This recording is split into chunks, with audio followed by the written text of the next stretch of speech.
बकवास पर आपको खुशामदीद।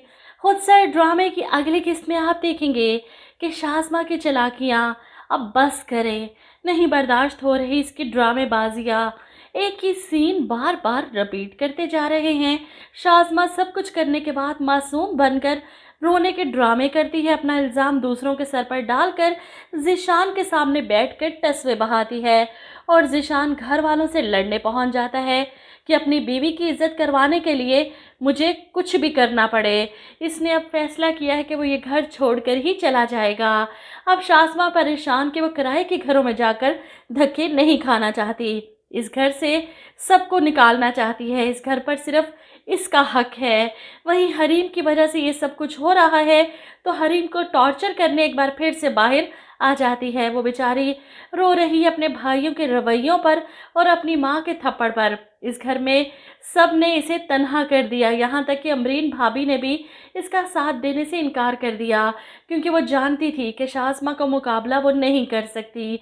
ऐसे में शाज़मा हरीम के पास आती है, तुम्हारे सितारे आजकल गर्दिश में हैं, और जब सितारे गर्दिश में हो तो इंसान को ज़्यादा पंगे नहीं लेने चाहिए। हरीम उठकर खड़ी हो जाती है, फिर से शाज़मा को धमकियाँ देने, आपका असल चेहरा मैं सब घर वालों के सामने ला कर रहूँगी।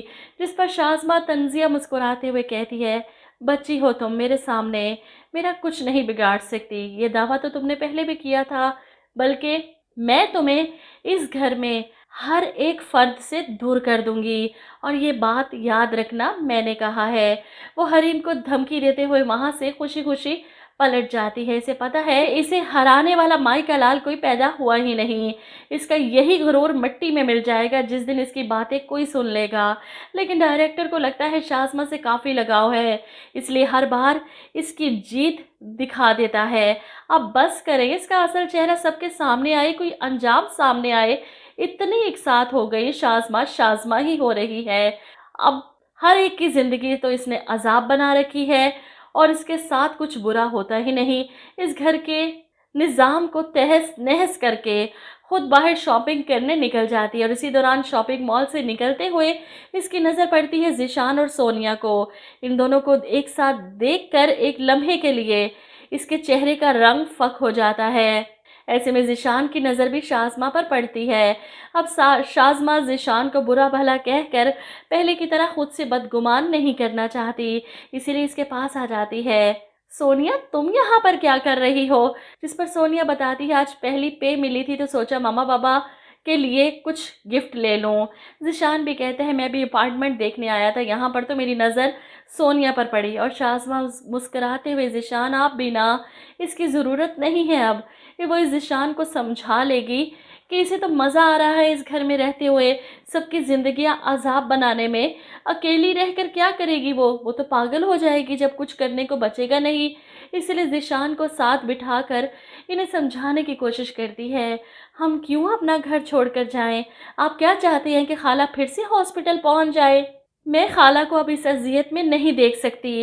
ये दोनों अकेले बैठे खाना खा रहे हैं जब ज़ीशान की माँ वहाँ पर आती हैं। इन्हें देखकर इन्हें चुप लग जाती है। इन्होंने तो अभी से खुद को घर वालों से दूर कर लिया है, अलग कर लिया है। उठकर जाते जाते ज़ीशान अपनी माँ से कहता है, अम्मी, घर इंसानों और रिश्तों से बनते हैं, और जब इन रिश्तों में कुछ बाकी ना रहे तो रिश्ते अजियत बन जाते हैं। ऐसे में अफान अमरीन को बताता है कि ज़ीशान ने अम्मी से कह दिया है कि वो इस घर में नहीं रहेगा, शाज़मा को लेकर अलग हो जाएगा। ये सुनकर अमरीन हैरान होती है, ज़ीशान घर छोड़कर जाने की बात कर रहा है, ज़रूर इसके पीछे शाज़मा का ही हाथ होगा। ऐसे में अफान कहता है, शाज़मा ने क्या किया है? ये सब कुछ तो हरीम की वजह से हो रहा है ना। और अब अमरीन चुप नहीं रहती। अगर हरीम शाज़मा का नाम ले रही है तो यकीनन इसके पीछे कुछ ना कुछ बात तो है। अफान भी सोच में पड़ जाता है, और यही तो अमरीन चाहती है कि वो मसलहत के साथ इस तमाम मसले को हल करे। जानती है कि हरीम अपनी जगह हक पर है, लेकिन शाज़मा इतनी आसानी से अपनी गलती नहीं मानने वाली। ऐसे में हरीम के लिए खाना लेकर अमरीन उसके कमरे में जाती है तो अपनी भाभी को देखकर हरीम को गुस्सा ही आ जाता है। आप ये केयरिंग होने के ड्रामेबाजियां मेरे सामने मत करें। अफान भी कमरे में आ जाता है, ये सब कुछ तुम्हारी वजह से हो रहा है, तुम्हारी वजह से इस घर के हालात ख़राब हो गए। और किसकी वजह से हो रहा है बताओ मुझे? वो हरीम पर चिल्लाता है तो हरीम भी गुस्से से जवाब देती है, आप और ज़ीशान भाई अपनी बीवियों की ज़ुबान बोलते हैं। हरीम की बदतमीज़ी पर अफान गुस्से से चिल्लाता है, बस बहुत हो गया। मुझे तो लगता है कि शाज़मा नहीं बल्कि तुम कसूरवार हो इस सब की। इस घर में होने वाली ये सारी लड़ाइयाँ उस शाज़मा की वजह से नहीं बल्कि तुम्हारी वजह से हो रही हैं। अफान भाई की बात सुनकर हरीम और भी ज़्यादा दुखी हो जाती है।